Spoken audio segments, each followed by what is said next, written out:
বন্ধু তুই ঠিক কইছ, হালাই প্রচুর লুবি। শুধু কি লুবি রে, অহংকারে ভরা। টাকা হয়েছে দেখা কি বা। হক কথা, ঠিক হয়ে গেছ।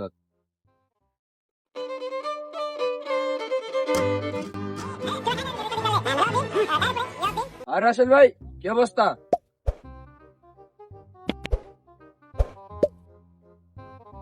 আর অবস্থা জোয়ার বাড়ার মতো আছি আর কি। তুমি আর কোনোদিন সোজা সোজা উত্তর দিলা না রাসেল ভাই। এই বাঁকা সমাজে সূর্য উত্তরের দাম আসেনি তো। কি কথাবার্তা কইতাছিলা লুবি কেডা? ওই যে আমার সাকিবুল হাসান, এতগুলো টিয়া এরপরে মন ভরে না।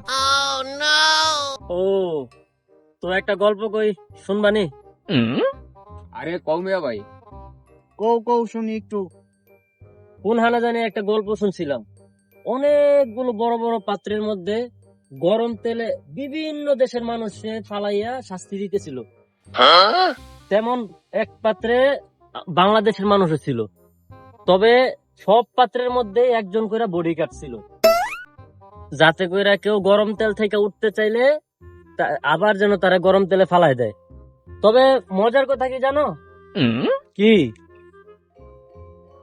বাংলাদেশের পাত্রে কোনো বডি গার্ডই ছিল না।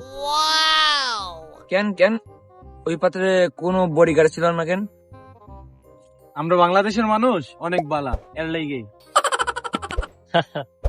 কারণ হইলো আমরা বাংলাদেশের মানুষ এতই হিংসুটটা যে কেউ যদি ওই গরম তেল থেকে উঠে যেতে চায়, তারে আরেকজন টাইনা নামায় কেন। আমরা কিছু করতে পারি আর না পারি, অন্যজনের সাকসেস আমরা দেখতে পারি না। অপমান করলা ভাই। বন্ধু, কিরমির ট্যাবলেট মনে করে গিল্লা ফেলো। শুনছস কি কইলো? এই বেদব সাইকেল লাইগা মানুষের কত দরদ। শোনো বন্ধু, এই যে লুবি লুবি কও না, এই লুবির কারণে অনেকেই জানে বাংলাদেশ নামে একটা দেশ আছে। আর এই দেশে একজন বিশ্বের নাম্বার 1 অলরাউন্ডার আছে, যার নাম সাকিব আল হাসান। সারা দুনিয়ার মানুষ বেড়ারে নিয়ে প্রশংসা করে, আর তোমরা করো সমালোচনা।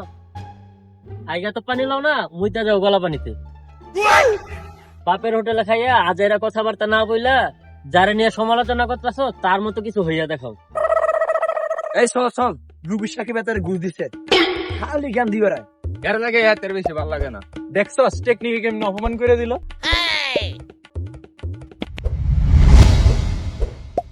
দেখলেন তো, এনারা বদলাইব না। কারণ কি জানেন? খাইয়া দাইয়া ঘুমাইয়া হাগু করে আর কাম নাই তো, সারাদিন এগুলো নিয়ে পড়ে থাকে। হ্যাঁ, সমালোচনা হইতেই পারে, সমস্যা নাই, তবে সেটা তার খেলা নিয়ে হওয়া উচিত, অন্য কিছু নিয়ে না। ধন্যবাদ সবাইকে।